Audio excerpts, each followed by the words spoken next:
ಆತ್ಮೀಯರೇ, ತಮಗೆಲ್ರಿಗೂ ನಮಸ್ಕಾರ.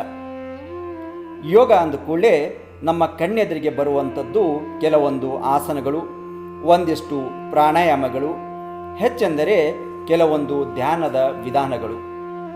ಯೋಗವನ್ನು ಅಭ್ಯಾಸ ಮಾಡುವವರೆಲ್ಲ ಸಾಮಾನ್ಯವಾಗಿ ಯೋಗದಿಂದ ನಾವು ಯಾವ ರೀತಿಯ ಲಾಭಗಳನ್ನು ಪಡೆದುಕೊಳ್ಳಬಹುದು ಅನ್ನೋ ನಿರೀಕ್ಷೆಯಲ್ಲಿರ್ತೀವಿ.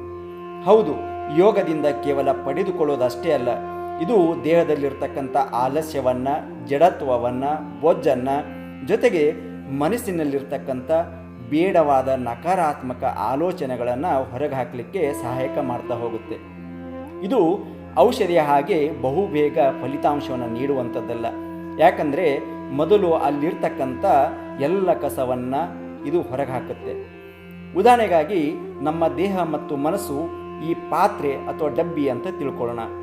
ನೋಡಿ, ಈ ಪಾತ್ರೆಯಲ್ಲಿ ನಾವು ಬೇಡವಾದದ್ದು ಹಾಕಿದ್ದಾಗ ಅಲ್ಲಿ ಬೇರೆ ಅದಕ್ಕೆ ಜಾಗನೇ ಇರೋದಿಲ್ಲ. ಒಂದು ಕಸದ ತೊಟ್ಟಿಯಲ್ಲಿ ನಾವು ಕಸ ಹಾಕಬೇಕಾದ್ರೆ 100 ಬಾರಿ ಆಲೋಚನೆ ಮಾಡ್ತೀವಿ. ಆದರೆ ನಮ್ಮ ಮನಸ್ಸಿನಲ್ಲಿ, ನಮ್ಮ ದೇಹದಲ್ಲಿ ಇಂದು ನಾವು ಬೇಡವಾದದೆಲ್ಲ ತುಂಬ್ತಾನೇ ಇದ್ದೀವಿ. ಇದರಿಂದ ತಲೆ ಹಾಗೂ ಮೆದುಳು, ಹೃದಯ, ದೇಹ ಭಾರವಾಗಿ ಸಾಕಪ್ಪ ಅಂದು ಬಿಡುತ್ತೆ. ಹೀಗಾಗಿ ಮೊದಲು ದೇಹದಲ್ಲಿರ್ತಕ್ಕಂಥ ಹಾಗೂ ಮನಸ್ಸಿನಲ್ಲಿರ್ತಕ್ಕಂಥ ನಕಾರಾತ್ಮಕಗಳನ್ನು, ಜಡತ್ವವನ್ನು, ಆಲಸ್ಯವನ್ನು ಇದು ಹೊರಗೆ ಹಾಕುತ್ತೆ. ಆಮೇಲೆ ಮನಸ್ಸು ಅಲ್ಲಿ ಪ್ರಶಾಂತವಾಗಿ, ಸ್ವಚ್ಛಂದವಾಗಿ, ಸುಂದರವಾಗಿ ಹಾಗೂ ಶಾಂತವಾಗಿ ಇರಲಿಕ್ಕೆ ಇದು ಸಹಾಯಕ ಮಾಡ್ತಾ ಹೋಗುತ್ತೆ. ಒಟ್ಟಿನಲ್ಲಿ ಮನಸ್ಸು, ದೇಹ ಆರೋಗ್ಯವಾಗಿರಲಿಕ್ಕೆ ಸಹಾಯ ಮಾಡ್ತಾ ಹೋಗುತ್ತೆ. ಈಗ ನಾವು ಯೋಗಾಭ್ಯಾಸದಿಂದ ದೊರೆಯುವಂಥ ಲಾಭಗಳ ಬಗ್ಗೆ ತಿಳಿದುಕೊಳ್ತಾ ಹೋಗೋಣ. ಯೋಗವು ದೇಹ ಮತ್ತು ಮನಸ್ಸಿನ ಮಲಿನತೆಯನ್ನು ಹಾಗೂ ದೋಷಗಳನ್ನು ಹೊರಹಾಕುತ್ತದೆ. ಇದು ನಮಗೆ ಗೊತ್ತಿದ್ದೋ ಗೊತ್ತಿಲ್ಲದೆಯೋ ದೇಹದಲ್ಲಿ ತುಂಬಿರ್ತಕ್ಕಂಥ ಜಡತ್ವವನ್ನು, ಆಲಸ್ಯವನ್ನು ಹೊರಗಡೆ ಹಾಕುತ್ತೆ. ಜೊತೆಗೆ ಮನಸ್ಸಿನಲ್ಲಿ ತುಂಬಿರ್ತಕ್ಕಂಥ ನಕಾರಾತ್ಮಕ ಆಲೋಚನೆಗಳನ್ನು ಇದು ಹೊರಗಡೆ ಹಾಕ್ತಾ ಹೋಗುತ್ತೆ. ಇದರಿಂದ ದೇಹ ಹಗುರ ಆಗುತ್ತೆ, ಮನಸ್ಸು ಶಾಂತವಾಗಿರಲಿಕ್ಕೆ ಸಹಾಯಕ ಮಾಡ್ತಾ ಹೋಗುತ್ತೆ. ದುಶ್ಚಟಗಳಿಂದ ದೂರವಿರಿಸುತ್ತದೆ. ಮನುಷ್ಯ ಸಹಜವಾಗಿ ಕೆಲವೊಂದು ದುಶ್ಚಟಗಳಿಗೆ ಬಲಿಯಾಗ್ತಾ ಇರ್ತಾನೆ. ಹೀಗಾಗಿ ಇದು ಆ ದುಶ್ಚಟಗಳಿಂದ ನಮಗೆ ದೂರ ಇರಲಿಕ್ಕೆ ಸಹಾಯಕ ಮಾಡ್ತಾ ಹೋಗುತ್ತೆ. ಸ್ವ ಅಧ್ಯಾಯಕ್ಕೆ ಆದ್ಯತೆಯನ್ನು ನೀಡುತ್ತದೆ. ಹೌದು, ನಾವೆಲ್ಲ ಸಾಮಾನ್ಯವಾಗಿ ಬೇರೆಯವರ ಬಗ್ಗೆನೇ ಹೆಚ್ಚು ಮಾತಾಡ್ತಾ ಇರ್ತೀವಿ. ಹೀಗಾಗಿ ಇದು ನಮ್ಮ ಬಗ್ಗೆ ನಮಗೆ ತಿಳಿದುಕೊಳ್ಳಲಿಕ್ಕೆ ತುಂಬ ಸಹಾಯಕ ಆಗುವಂಥದ್ದು. ದೈಹಿಕವಾಗಿ ಸದೃಢತೆ ಹೊಂದಲು ಸಹಾಯಕವಾಗುತ್ತದೆ. ಯಾವಾಗ ದೇಹದಲ್ಲಿರ್ತಕ್ಕಂಥ ಬೇಡವಾದ ಮಲಿನತೆ ಅಥವಾ ಅನಾವಶ್ಯಕ ಹೊರಗಡೆ ಹಾಕಿದಾಗ ಅಲ್ಲಿ ಗಟ್ಟಿಯಾಗ್ತಾ ಹೋಗುತ್ತೆ. ಮಾನಸಿಕ ಸ್ಥಿರತೆಯನ್ನು ಕಾಪಾಡುತ್ತದೆ. ನಮಗೆ ಸಾಮಾನ್ಯವಾಗಿ ಮನಸ್ಸಿನ ಸ್ಥಿರತೆ ಇರುವುದಿಲ್ಲ.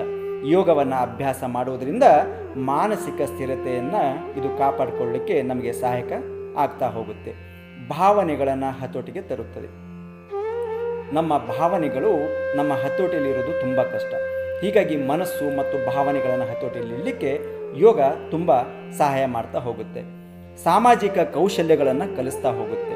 ಅಷ್ಟಾಂಗ ಯೋಗದಲ್ಲಿ ಮುಖ್ಯವಾಗಿ ಯಮ ನಿಯಮದಲ್ಲಿ ಇದು ನಮಗೆ ಸಾಮಾಜಿಕ ಕೌಶಲ್ಯಗಳನ್ನು ಕಲಿಸಲಿಕ್ಕೆ ಸಹಾಯಕ ಮಾಡ್ತಾ ಹೋಗುತ್ತೆ. ಎಲ್ಲರಲ್ಲಿ ಸ್ನೇಹ, ಪ್ರೀತಿ ಹಾಗೂ ಗೌರವ ಭಾವನೆ ತರಲು ಕಲಿಸುತ್ತದೆ. ಯಾರನ್ನು ದ್ವೇಷಿಸದೆ ಎಲ್ಲರಲ್ಲಿಯೂ ಕೂಡ ಸ್ನೇಹ ಭಾವನೆ, ಪ್ರೀತಿ, ಗೌರವವನ್ನು ಕಾಪಾಡಿಕೊಳ್ಳಲಿಕ್ಕೆ ಇದು ತಿಳಿಸ್ತಾ ಹೋಗುತ್ತೆ. ಸೋಲು ಗೆಲುವುಗಳನ್ನು ಸಮನಾಗಿ ನೋಡಲು ಕಲಿಸುತ್ತದೆ. ನಾವು ಗೆದ್ದಾಗ ಮಾತ್ರ ಖುಷಿ ಪಡ್ತೀವಿ, ಕಷ್ಟ ಬಂದಾಗ ತುಂಬ ಕುಗ್ಗಿ ಹೋಗ್ತೀವಿ. ಹೀಗಾಗಿ ಸೋಲು ಗೆಲುವುಗಳನ್ನು ಸರಿಯಾಗಿ ಸಮನಾಗಿ ನೋಡಲು ಕಲಿಸ್ತಾ ಹೋಗ್ತದೆ. ಕಷ್ಟ ಬಂದಾಗ ಚಿಂತೆ ಮಾಡದೆ ಚಿಂತನೆಗೆ ಒಡ್ಡುತ್ತದೆ. ಕಷ್ಟ ಬಂದಾಗ ನಾವೆಲ್ಲ ಕುಗ್ಗಿ ಸಾಕಪ್ಪ ಅಂದುಬಿಡ್ತೀವಿ. ಹಾಗೆ ಇದು ಕಷ್ಟ ಬಂದಾಗ ನಮಗೆ ಚಿಂತನೆಗೆ ಒಳಗೆ ಮಾಡಲಿಕ್ಕೆ ಸಹಾಯಕ ಆಗ್ತಾ ಹೋಗುತ್ತೆ.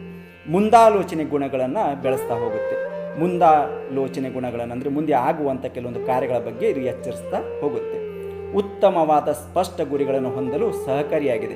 ಸಾಕಷ್ಟು ವಿದ್ಯಾರ್ಥಿಗಳಿಗೆ, ಯುವಕರಿಗೆ ಗುರಿಗಳಿರುತ್ತೆ, ಆದರೆ ಸ್ಪಷ್ಟವಾಗಿ ಇರೋದಿಲ್ಲ. ಹೀಗಾಗಿ ಸ್ಪಷ್ಟತೆಯನ್ನು ತರಲಿಕ್ಕೆ ಇದು ಸಹಾಯಕ ಮಾಡ್ತಾ ಹೋಗುತ್ತೆ.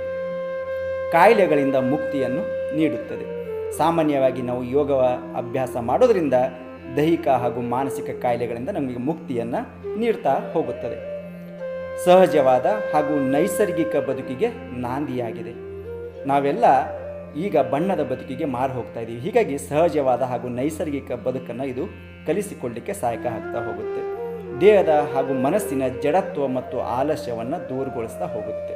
ಈಗಾಗಲೇ ಹೇಳಿದ ಹಾಗೆ ನಮ್ಮ ದೇಹದಲ್ಲಿ ತುಂಬಿರತಕ್ಕಂಥ ಬೇಡವಾದದೆಲ್ಲ ಹೊರಗಡೆ ಹಾಕ್ತಾ ಹೋಗುತ್ತೆ. ಮಕ್ಕಳಲ್ಲಿ ಓದುವ ಅಭಿರುಚಿಯನ್ನು ಹೆಚ್ಚಿಸುತ್ತದೆ. ಮೊಬೈಲ್ ಬಂದ ಮೇಲೆ ಸಾಕಷ್ಟು ಜನರಿಗೆ ಓದುವ ಈ ಅಭಿರುಚಿ ಕಡಿಮೆಯಾಗಿದೆ. ಇದು ಹೆಚ್ಚಿಸಲಿಕ್ಕೆ ಸಹಾಯಕ ಆಗ್ತಾ ಹೋಗುತ್ತೆ. ಜ್ಞಾಪಕ ಶಕ್ತಿಯನ್ನು ವೃದ್ಧಿಸುತ್ತದೆ. ಮಕ್ಕಳಲ್ಲಿ ಹಾಗೂ ಕೆಲವೊಂದು ಯುವಕರಲ್ಲಿ, ಹಿರಿಯರಲ್ಲಿ ಇದು ಜ್ಞಾಪಕ ಶಕ್ತಿಯನ್ನು ವೃದ್ಧಿಸಲಿಕ್ಕೆ ತುಂಬ ಸಹಾಯಕ ಆಗುವಂಥದ್ದು.